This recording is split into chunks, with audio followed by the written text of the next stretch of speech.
So I'm reading this great new book.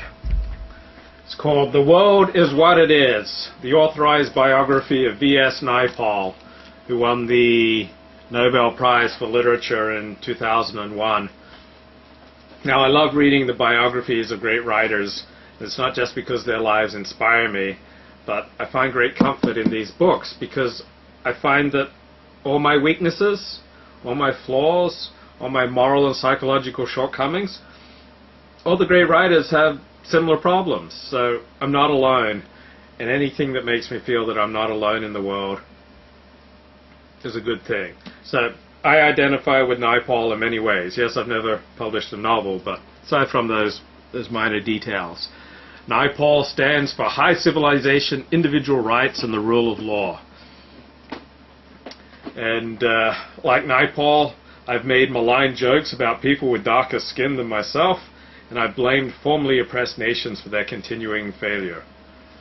So the author writes that he noticed that when Naipaul was being particularly rude or provocative, he was full of glee.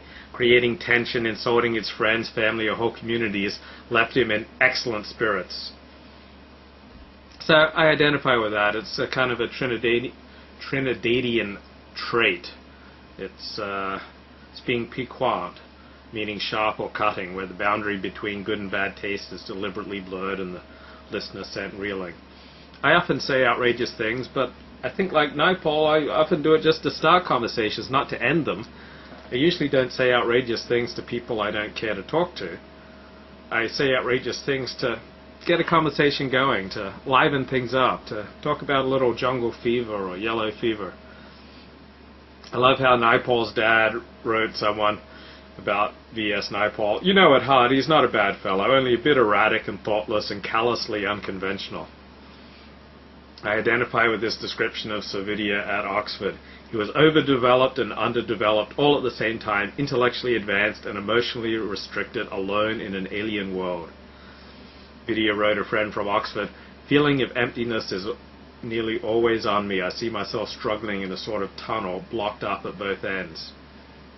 A girl broke up with Vidya when he was at Oxford, telling him he was too forceful and intense. Boy, have I heard that description throughout my life. I love Servidea's description of prayer as incense for the incensed God. Now, the Weekly Standard wrote in its review of this book, during a brief remission in his wife's cancer, the Nobel Prize-winning novelist V.S. Naipaul casually explained to a journalist that he had always been a great prostitute man, mongering among the whores from the early days of his marriage. The publicity that followed from the remark consumed his wife, he later admitted to his biographer. She had all the relapses and everything after that she suffered. It could be said that I killed her. I feel a little bit that way. Unfortunately, he didn't feel that way enough to think it inappropriate to move into his house. The day after he cremated his wife, his new mistress, a Pakistani journalist he'd just met and would in short order marry. Even before the whoring revelations, Naipaul's first wife, a middle-class woman named Patricia Hale, whom he'd met while a student on scholarship to England, had known about a prior mistress, but only because Naipaul himself decided one day to tell her, explaining the violent acts he enjoyed with the woman, some of them memorialized in photographs he brought along to aid the explanation. The woman's name was Margaret Gooding, and Naipaul met her in 1972 in Buenos Aires. French's new biography of Naipaul, The World is What It Is, quotes extensively from her letters, unbearable scrawls that read like clinical case studies drawn from the pages of Leopold von Sacher-Masoch. She begs, moans, despairs, and pleads for Naipaul's cruel sexual desires. She calls him her god, her black master. Her multiple abortions of his children sicken her, but she offers them up to him as proof of her love and abasement. And all this sex stuff is only the beginning. Throughout The World is What It Is, Naipaul shows himself arrogant beyond belief and vile-tempered, and as self-obsessed as a man simpering while he looks at himself in the mirror. His letters and conversation are full of references to niggers and dismissals of Africans and dark-skinned Indians. The man was capable of extraordinary cruelty. Unhappy with Margaret at one point, Naipaul explains, "I was very violent with her for 2 days. Her face was bad. She couldn't appear really in public. My hand was swollen." But then he was capable of ordinary, everyday cruelty as well. "You are the only woman I know who has no skill."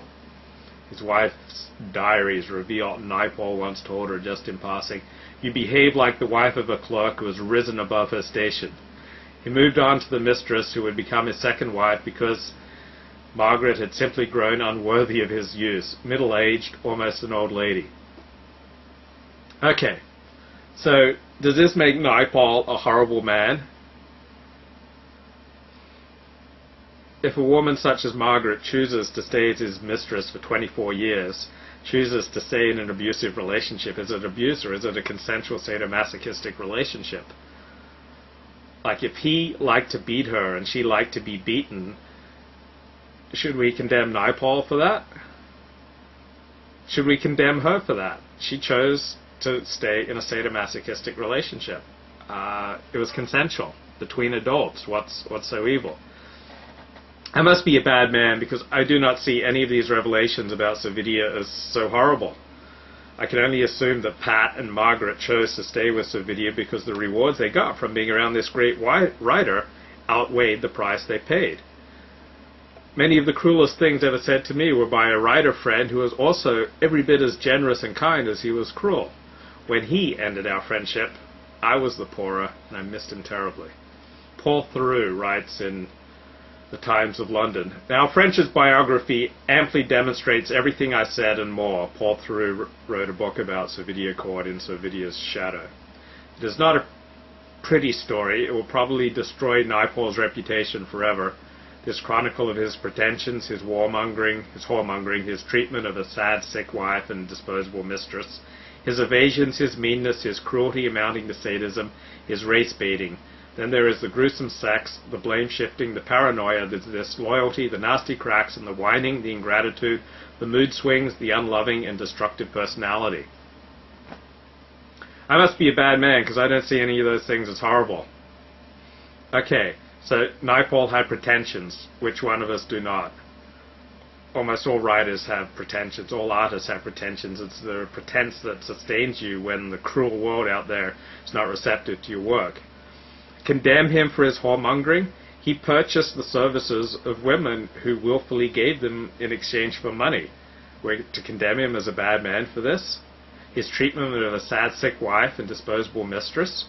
Well, what are you supposed to do with a mistress? A mistress, by almost definition, is disposable. She chose to consensually stay with him for 24 years, and then he ended this consensual relationship between adults. I don't see that as so horrible. Yes, his treatment of his wife is horrible, but she chose to stay with a person who she knew had horrible aspects to his person. So she chose to be married to him for 25, 30 years. She knew the man that she'd thrown in her lot with. So she made that decision. So why should we condemn him when she chose to stay with him? His race baiting. Why isn't it just funny? Why is it evil? Gruesome sex. Sex between consenting adults. How could that be gruesome? The blame shifting. Which one of us does not? Everybody engages in blame shifting. The paranoia. A lot of people are paranoid. The disloyalty. Who among us has never been disloyal? The nasty cracks. Who among us who is clever with words doesn't make a nasty crack? The whining. Who among us doesn't whine? The ingratitude. Who among us is not ungrateful? The mood swings. Which artist does not have mood swings? The unloving and destructive personality. All of us are unloving and destructive at times. Why should we castigate this man for visiting prostitutes? What is so evil about that? If his mistress consents to him beating her, what's so terrible? If his wife chooses to stay with him despite his patronizing of hookers and his keeping of a mistress and other sins, why should we condemn him for this? His race baiting, as I mentioned, strikes me as comic. I don't know. It just reminds me, I used to cover the porn industry for many years, and often directors and producers in the porn industry would be condemned for having sex with the porn stars. Well, what else are you supposed to do with a porn star but have sex with her? Supposed to sit around and talk Shakespeare with her?